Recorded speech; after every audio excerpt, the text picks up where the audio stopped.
Mes parents ont vendu la maison de notre enfance pour 860 000 dollars. Mon frère a empoché 600 000 dollars et moi 500 dollars pour l'essence. Me voilà donc debout, ce chèque à la main, un chèque personnel tout à fait ordinaire, tiré du compte joint de mes parents, avec ses motifs de phare délavé en arrière-plan et l'écriture tremblante et griffonnée de ma mère, à l'ordre de David Miller, d'un montant de 500 dollars pour l'essence et l'amour.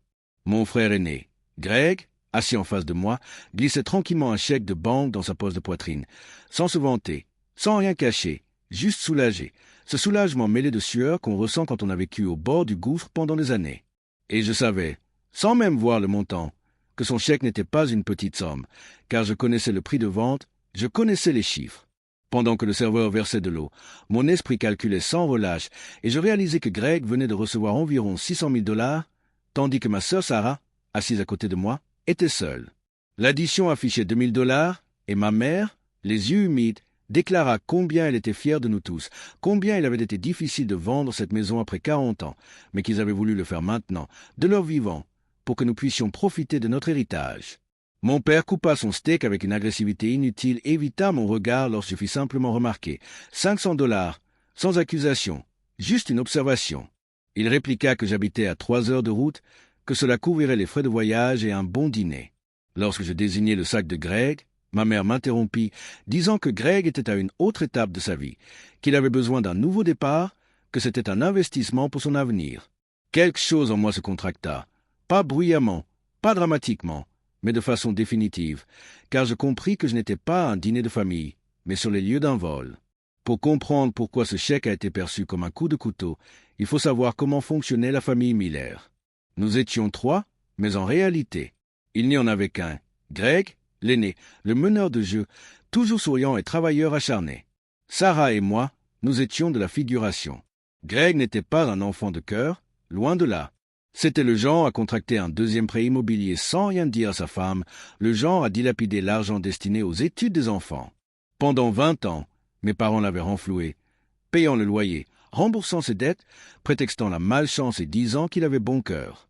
Pendant ce temps, Sarah enchaînait les doubles gardes comme infirmière et moi.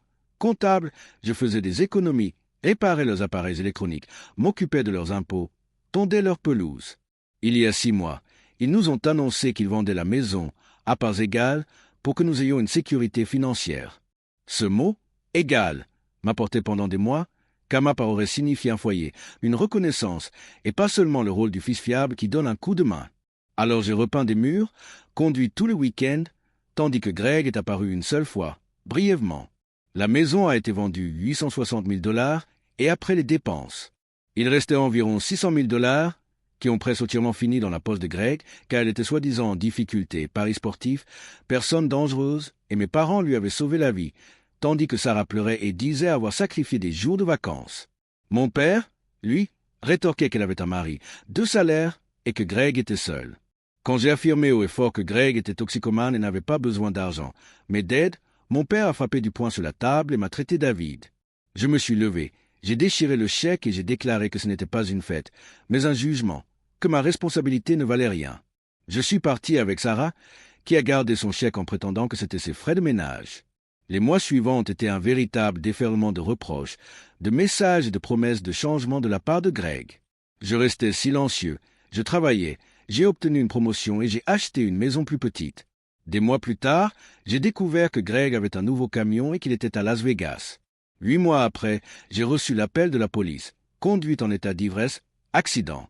Puis, l'appel de ma mère sur un téléphone portable. Ils avaient tout perdu, même leurs économies, ils étaient ruinés. Greg était en prison, ils avaient besoin d'aide, caution, charge de copropriété. J'ai refusé, car j'avais acheté ma maison avec l'argent qu'ils m'avaient promis.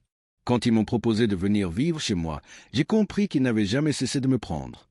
Alors je leur ai dit que les 500 dollars étaient mon indemnité de départ, qu'ils m'avaient renvoyé en tant que fils.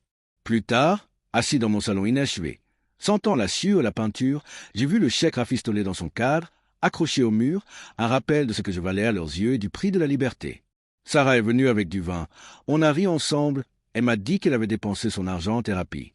On a appris que nos parents avaient perdu leur appartement, que Greg dormait sur le canapé en attendant son verdict.